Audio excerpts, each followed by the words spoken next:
Isang mabiyaya at mapagpalang umaga po sa ating lahat. At ikinagagala ko po na tayo ay muling magsasama-sama sa umagang ito sa pagbubulay-bulay ng salita ng ating Panginoon sa ikalalago at ikatitibay ng ating pananampalataya. So bago po tayo magpatuloy, tayo po muna isandaling manalangin.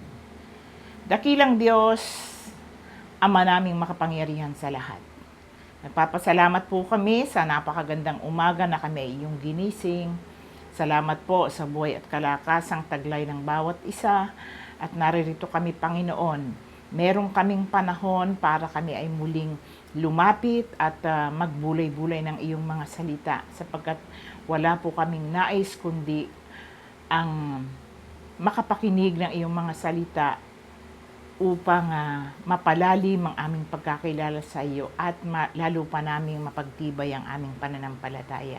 Samahan mo po kami sa umagang ito ng aming pag-aaral. Patuloy po kayong mangusap sa buhay ng bawat isa sa amin at naway maramdaman namin, Panginoon, ang iyong pagyakap, ang iyong presensya sa aming kalagitnaan habang pinakikinggan namin ang iyong mga salita. Ito po ang aming samod dalangin sa pangalan ni Jesus. Amen.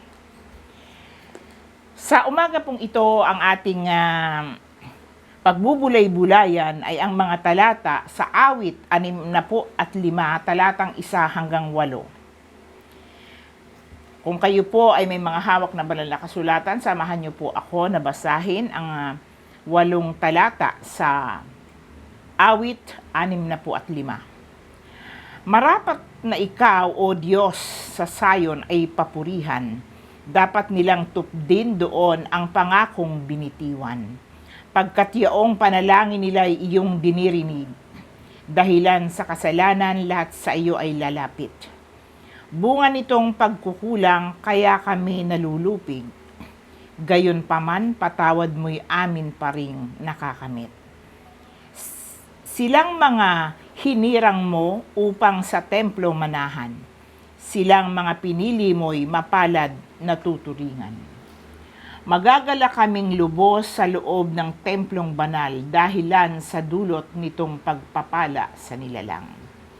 Kami iyong dinirinig, tagapagligtas naming Diyos. Sa kahangahangang gawa kami iyong tinutubos. Kahit sino sa daigdig sa ibayong karagatan, may tiwala silang lahat sa taglay mong kabutihan. Sa taglay mong kalakasan, mga bundok tumatatag, dakila ka, ang lakas mo ay sa gawa nahahayag. Ang ugong ng karagatan, iyong pinatatahimik, pati along malalaki sa panahong nagngangalit, maging mga kaguluhan nilang mga nagagalit. Dahilan sa ginawa mong mga bagay na dakila, natatakot ang daigdig at ang buong sangnilikha.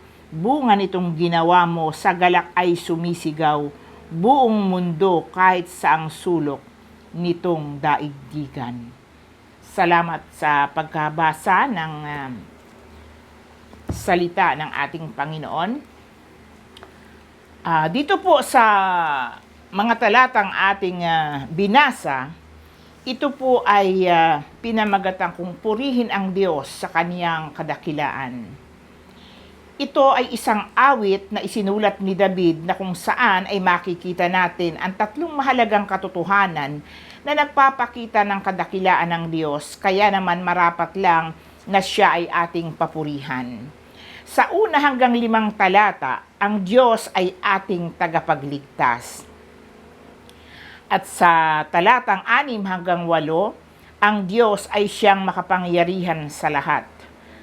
At doon po sa mga sumusunod na talata sa awit 65, diyan po ay inihahayag na ang Diyos ang tumutugon sa ating pangangailangan.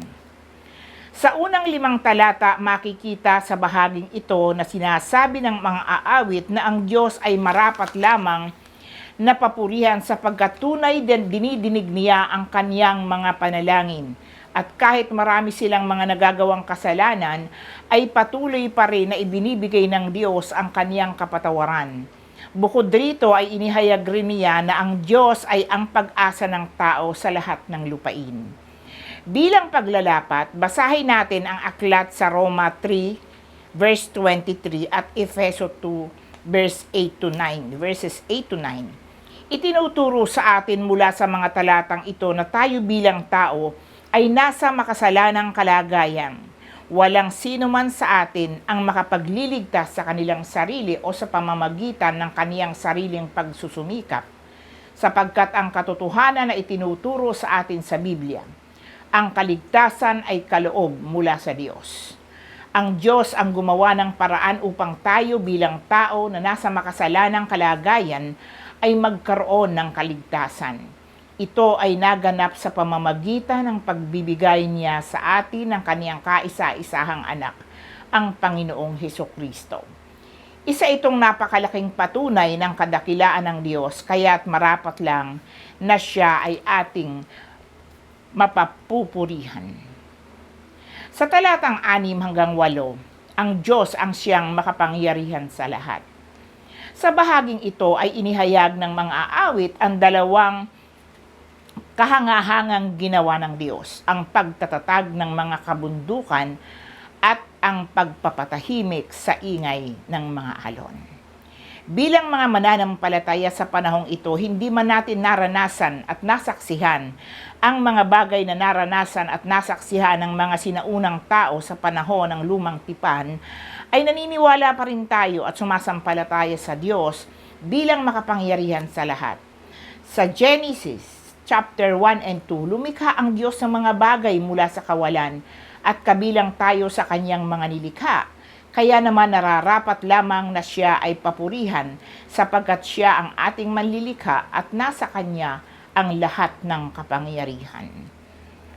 Kung atin lamang pong itutuloy ang pagpabasa sa awit 65, inihayag ng mga aawit sa mga susunod na talata na maging ang ating mga likas na yaman ay nasa pangangalaga ng Diyos sapagkat dito nagmumula ang panustos na tutugon sa ating mga pangangailangan. Napakarami nating mga pagsubok na pinagdaanan at ang matindi ay ang pandemyang dala ng COVID-19 na kung saan huminto ang halos lahat ng industriya. Ito ay naranasan sa buong mundo. Subalit ito ay ating nalagpasan sapagkat ang katotohanan ang Diyos ang nag-ingat at nangalaga, tumutugon sa ating pangangailangan at patuloy natin itong nararanasan. Hanggang sa ngayon, iba't ibang pagsubok ang ating nararanasan. Galit na ito ng kalikasan, ang lindol, ang bagyo, baha, tsunami sa ibang bansa, ang pagputok ng mga bulkan. May nais ipahayag ang Diyos sa bawat nangyayari at yan ay may dahilan. Marahil nais ng Panginoon na tayo ay magising na sa katotohanan. Dahil sa aminin natin o hindi, marami nang lumalayo at nakakalimot sa Panginoon. Sa katotohanan, mas higit nilang pinaglalaanan ng panahon ang makabundong gawain at nakalimutan na ang Diyos na nagpala sa atin. Hindi natin binibigyan ng halaga ang ginagawa niya sa ating buhay. Tumatanggap tayo ng lahat ng biyaya, pangangalaga, pagliligtas, pero ang tao nakatuon sa kanilang mga sarili at wala ng panahon para sa Diyos para magpuri at magpasalamat. So bilang pangwakas, ang Diyos na ating manlilikha ay siyang makapangyarihan sa lahat. Siya ang gumawa ng paraan upang tayo bilang makasalanan ay magkaroon ng kaligtasan at patuloy niya tayong pinangangalagaan sa pamamagitan ng pagtugon sa ating mga pangangailangan. Kaya naman, nararapat lang na siya ay ating purihin at pasalamatan sa lahat o anumang pagkakataon sa ating buhay. So panawagan po sa atin sa panahon na ito, no? Siguro po ito ay oras na o panahon na para magbalik loob sa Diyos. Ang mga nangyayari sa kasalukuyan ay pahiwatig na malapit na ang pagdating ng Panginoon. Huwag nating sayangin ang pagkakataon na ibinibigay ng Diyos sa atin. Kumilos po tayo at ihanda ang ating mga sarili sa ngayon. Huwag nating ipagpabukas pa. Ngayon na, ibigay ang nararapat na papuri at pasasalamat sa Panginoon. To God be the glory. O aming amang makapangyarihan sa lahat, lubos ka naming pinapupurihan dahil sa iyong kadakilaan. Utang namin sa iyo ang aming buhay. Ikaw ang tumutugon sa araw-araw na aming pangangailangan. Inaamin po namin ang aming pagkukulang dahil sa aming mga kahinaan.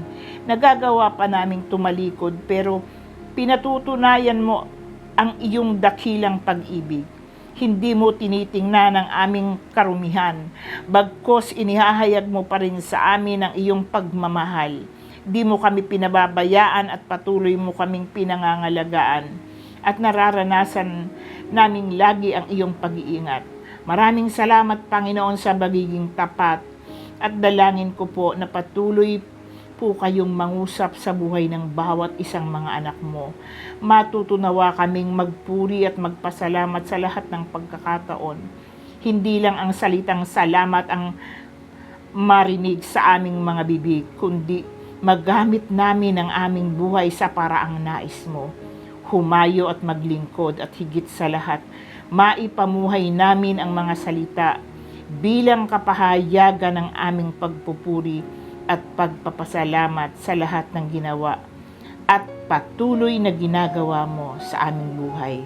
Dakilang Diyos, tulungan mo po kami na manatiling nagtatapat at naglilingkod sa iyo na aming Panginoon. Hindi man namin matumbasan ang iyong kabutihan, ang iyong katapatan, pero ang mahalaga, Panginoon, makikita mo yung desire ng aming mga puso na nais naming gamitin ang buhay na ito.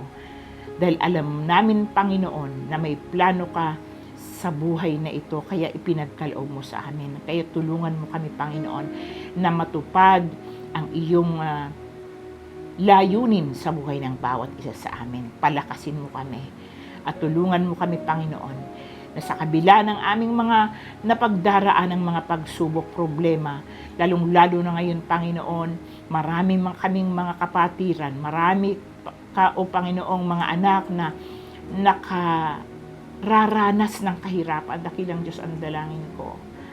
Patuloy mong abutin ang mga anak mong ito at patuloy kang mangusap sa buhay nila. Sapagkat alam namin, Panginoon, sa iyong mga kamay nakasalalay ang lahat ng bagay. Patuloy kami, Panginoon, na manghawakan sa iyong mga salita. At kami, O Panginoon, ay umasa at manatili sa aming pananampalataya. Panghawakan namin iyong mga salita na siyang magbibigay sa amin ng kalakasan at pag-asa habang kami nabubuhay. Ito po ang aking samot dalangin sa pangalan ni Jesus. Amen.